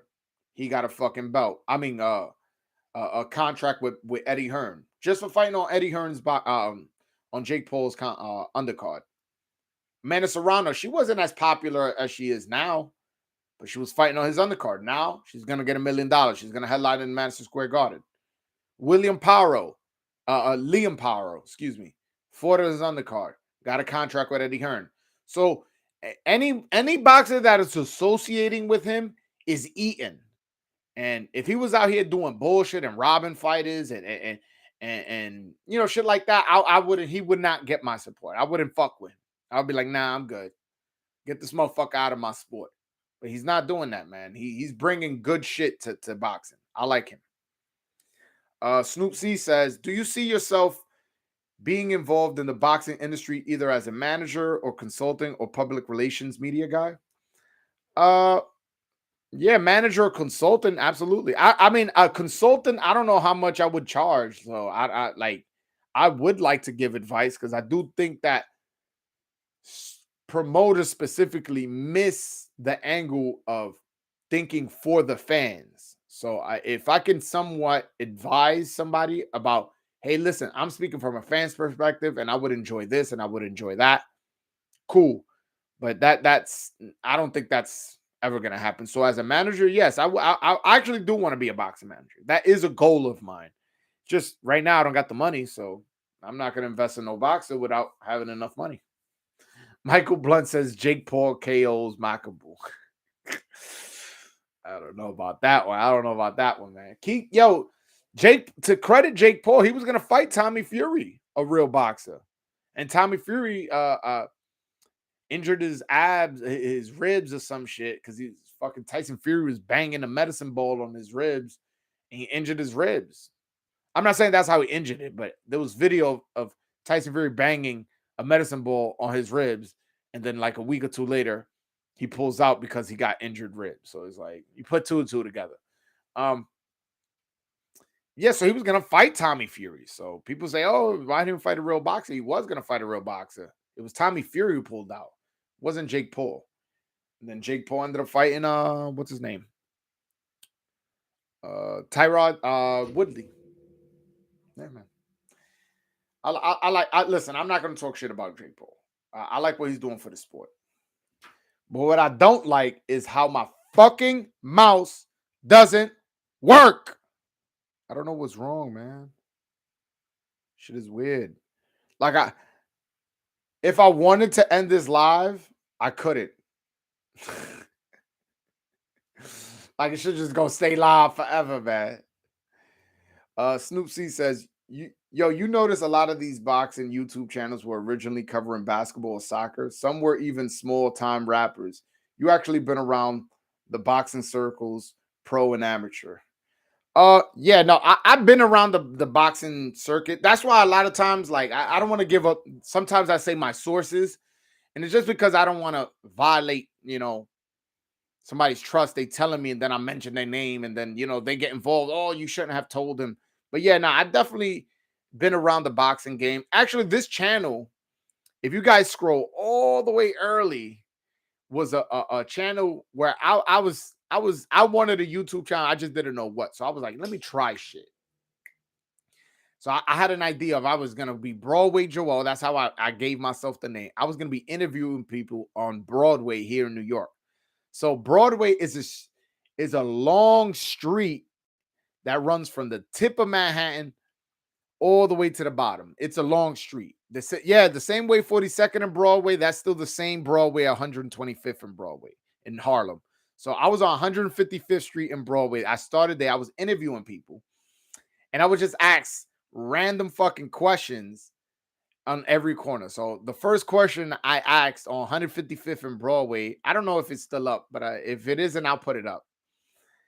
I was like, would you rather who does a man love when he's cheating? The man he's telling the truth to, or the woman he's telling the truth to, or the woman he's lying to? So kind of like questions like that. I asked also a question: would you rather get cheated on, or would you rather get caught cheating or catch your partner cheating? So I was asking questions on every corner. So on 155th Street, then I worked. There was no 154, I believe. Then I went to 153rd. Then I went to 152nd, and I made my way all the way down to, I believe, 135th. And then I kind of got tired of it. Also, the neighborhood. I was in Harlem, so shit was. I'm not from Harlem, so shit was a little sketchy at times. At times I had to like really be on guard, like let motherfuckers know, like, hey man, not me. And it's like, I'm putting myself kind of in danger, and I stopped, and I was getting bored with it. Then I was like, I stopped doing YouTube for a minute, and I was like, damn, what is it that I like that I'm probably never gonna get tired of? I was like, shit, you love boxing. I was like, shit, and I got the connections.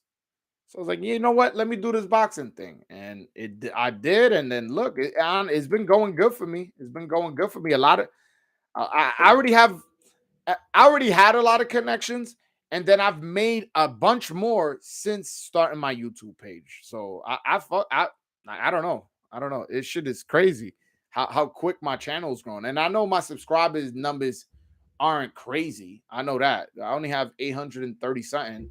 If nobody here is who's watching has hit the subscribe button, definitely do help me out there. But in terms of whose number I have, who who has DM'd me, who has asked me to be on their show, that shit is happened a lot more faster than I thought. A lot more faster. Snoop C says there's too many culture vultures in the YouTube boxing community. Honestly, what I think happens is a lot of people start off with the right intentions, and then they fall into they forget that they're a fan, and they're not turning that part of themselves off. When all your videos on how Canelo is ducking black fighters and Canelo doesn't fight anybody, and you build every time you bring up Canelo, you bring up the Yildirim fight and the Rocky Fielding fight, but you won't bring up that he fought Trout, he fought Lara, and he fought Jacobs, and he fought Kovalev. He moved up from 160 to 175, or that he's fighting Bivol, or that he fought Triple G twice, or that he fought Floyd Mayweather. You don't bring that up. You bring up the Rocky Fielding fight and the Yildirim fight. Oh, look, he doesn't fight nobody. And then you bring up he's undisputed. Yeah, but he went on a Euro tour. Yeah, but he had 3 belts at 130, at 160. Yeah, but he didn't fight Andre to become undisputed. It's like, bro, like this guy can't win. The guy can't fucking win. So there's channels like that just they're fans, and when their favorite fighter loses to another person, they hate that fighter. Or when the top dog, the number 1 pound for pound in Canelo Alvarez, is not fighting the fighter they want to see most. Like, let's say I really wanted to see the Charlo fight, and now he's fighting Bivol. It's like, fuck, like as a fan, you're like, fuck that guy, man. I wanted to see him fight Charlo. You could say that as a fan, but when you say that as a fan on a YouTube channel, you kind of like, what the fuck is going on? So there's a lot of that going on in terms of the YouTube boxing community. And I'm not mentioning names, by the way. I'm not mentioning names, and I know some of y'all might want to get crazy and bring it up in the chat, but I'm not in this to start YouTube beef and shit like that. Snoop C says, which fight would you like to see Keith Thurman in next at 147 that's not Errol Spence? I would like to see him fight Terrence Crawford. That's who I would like to fight. Not only do I think Terrence Crawford wins that fight by knockout, I also think that helps his public demand for a fight with Errol Spence. I feel like that'll help his name. Keith Thurman, somebody who fought Sean Porter, somebody who fought Danny Garcia, somebody who fought Manny Pacquiao. You know what I'm saying? Somebody whose name is out there. You know what I'm saying? Like, he's popular, he's a good talker. And since he's such a good talker, I feel like he'll get that more talkative Crawford that we've always wanted to see. Crawford's always very serious, very, and he's only talkative with certain people, like Andre Ward. Him and Andre Ward have a good relationship. Who else he has a good relationship with? I can't think about Andre Ward for sure. Gets good interviews out of Terrence Crawford. But I would love to see Terrence Crawford versus Keith Thurman, if you're asking me. I wish that's both their next fights. And hopefully it's in July, or June. Snoop C says, do you think Terrence Crawford will attend Spence versus Ugas at Jerry World? I don't know. I don't know, because I remember when I heard Bernie the Boxer on, he was saying how when he went to the Errol Spence fight, that Errol Spence was like, oh, why you at my fight? Well, get him out of here. I don't want him at my fight. Not that he kicked him out, more so like in the sense like, why you here? Like, I don't want you here. So it's like, all right, if you don't want me here, I'm not going to be there. I don't know. I would think so, though. I would think so. Just to be there and be interviewed by the journalist there, it would be a bad business move for him not to be present at the Spence Ugas fight, even if he doesn't get even if he doesn't get the Spence fight. Like, just get there, go do a little bit of clout chasing, or go watch a good fight. There's a good undercard too. Go watch the fights. Enjoy your night in Dallas, Texas. I've never been, but here's a beautiful city. Go watch some good fights and then go home. Whether if he calls you out, good. If he doesn't, then fuck him. You know what I'm saying? Yes. So yes, to answer your question, I do think he shows up. As I'm talking it out, I'm like, yeah. If Errol Spence defeats Ugas, which won't be an easy fight, he will invite Terrence Crawford into the ring. It would be epic. I don't think he does. I don't think he does because he fucking walked out. He walked out when Terrence Crawford got a knockout. Why the fuck would he invite Terrence Crawford into the ring to help him build his name up when they're going to be negotiating in the future? And that fight, and then bringing him in is going to build up Terrence Crawford's name. And he could be like, look, I just gained, let's say he gains 100, 200,000 followers. Hey, I just gained 200,000 followers. Now it has to be 50-50. I don't know. You know what I'm saying? So, yeah. Randy Abar is asking me, you should try interviewing fans after fights. It would be funny to hear what Puerto Ricans had to say after the Berlanga fight. I think it would be good content. Yo, that's a great idea, bro. That is a fantastic idea. I could just watch the fight on my phone, right? Set up my tripod and ask people coming out, just, hey, I'm asking questions about the Berlanga fight and just interview them. Damn, that's a good fucking idea. I'm going to do that. June 11th, I'm interviewing all Puerto Ricans after the Berlanga fight. You imagine he gets slept? How crazy those Puerto Ricans are going to be? I wonder who he fights next. Does he fight Gabe Rosado next? No, that's too tough of a fight. I'll pick Gabe Rosado to beat Berlanga. Who does he fight next? Does he fight another 160-pounder moving up who's old? I don't know. Who would that be? Berlanga really fucked up a lot of momentum in that last fight. He fucked up really, really bad. He fucked up really bad there. The same way my mouse is fucking up, that's how bad Berlanga fucking messed up. Damn, man. This shit is crazy. Yo, anybody know what to do with it when your mouse is frozen? Like, I don't got no nerds in as my subscribers. Hold on. Yo, one of y'all fucking find that out, man. Find that out. Yo, what to do when your pointer mouser is frozen on a PC. Snoop C says, do you think Edgar Berlanga needs to separate him? Sorry. Do you Yo, do you think Edgar Berlanga, I'm sorry, I just read something. You think Edgar Berlanga needs to kind of separate himself from the celebrity lifestyle? No, I just think he needs. I just don't think he's that good, to be honest. People want to make like, is it this? Is it that? I just don't think he's that good. I just don't think he's that good. Or I hate to say it, I don't want to say it, or maybe he needs a new trainer. And he has Andre Rozier, who's a great trainer. He trains Daniel Jacobs, trains Sergey Deverenchenko, Saddam Ali. There's a bunch of fighters he used to train or does train, Curtis Stevens. But it's like, what I saw in the ring was not, it was just his skill set. And when your skill sets are bad, it can be corrected in the gym with a good trainer. And maybe Andre Rozier has too many people. He has a lot of fighters. Andre Rozier has a lot of those Russian fighters that come to America and they come live in Brooklyn. Because by the way, Brooklyn there's a lot of Russians in South Brooklyn. There's a lot of Russians, so he trains a lot of them. I don't know if he has too many fighters to really sit down with, with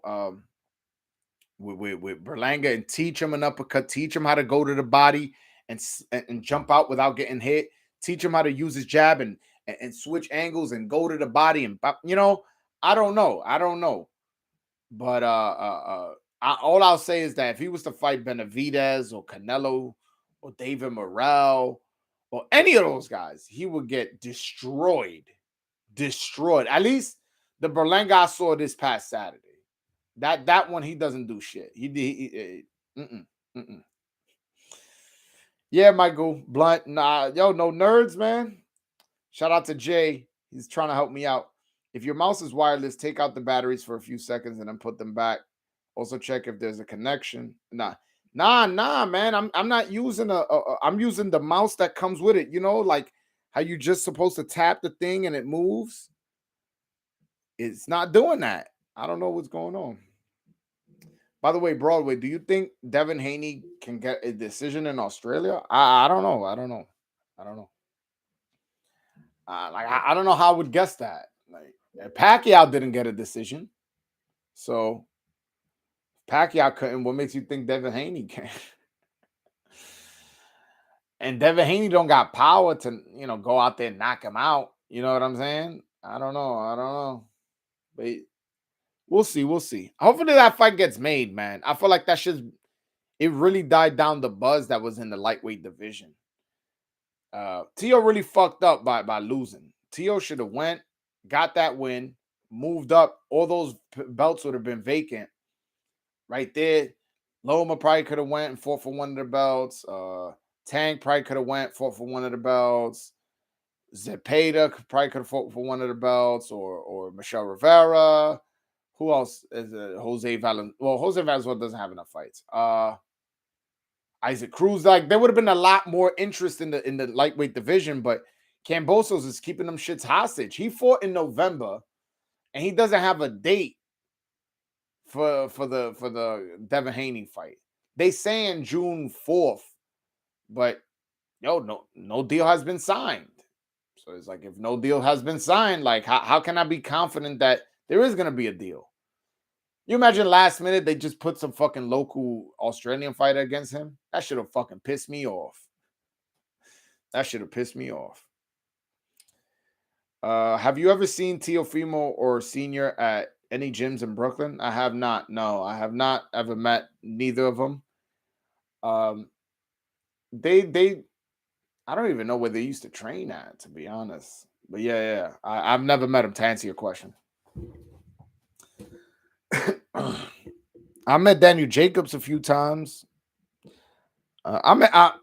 Listen. I met Berlanga. I met Berlanga at Saddam Ali's gym. Berlanga, Daniel Jacobs, Sergey Derevchenko, Louis Collazo, Mauricio Martinez, who y'all probably don't know, but he was a champion, I believe, at 118. He was a small guy. I don't remember what weight. Joan Guzman, my Dominican brother. Yeah, I've met a lot of boxers, man. A lot of boxers. So me meeting a boxer, usually I don't get starstruck. Unless I meet probably if I meet Mayweather or Pacquiao, I'll be starstruck. I'm not gonna lie. Yo, this fucking mouth. Yo, I'm trying to I honestly I want to sign off. I want to go. It's time to go. But this shit, my mouse is not. How can I end this live? I don't even know how to end this live, man. I don't even know how to end this live. Yeah, I heard about Jarrell Miller possibly coming back, but how can I possibly be confident in Jarrell Miller after what he's done? After everything he's done, tested positive twice, man. What's up with your boy? What's up with your boy? Let's see, F7. The fuck is F7? Oh,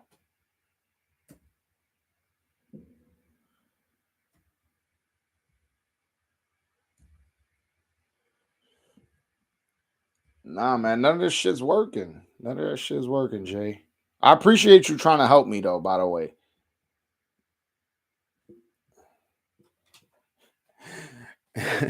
Jarrell Miller and Jean Pascal are disgraceful to boxing. Absolutely, Jarrell Miller is the worst case, to be honest. It's the worst example out of all of them because Jarrell Miller, he had the title shot already. He could have not. He was gonna get paid. I believe 7 million for that fight. Again, when you're a heavyweight, you get big money. I believe he was gonna get paid 7 million to fight Anthony Joshua. All that shit went down the drain. every single penny, because he decided to use the entire fucking pharmacy and put it in his veins. I don't know what's up with that guy, man.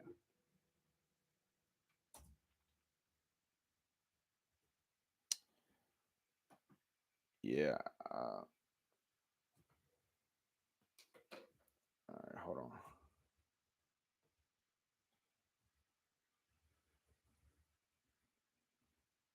All right, I might have to, if I sign out. That's because I was trying to end the live, trying to see what I can do.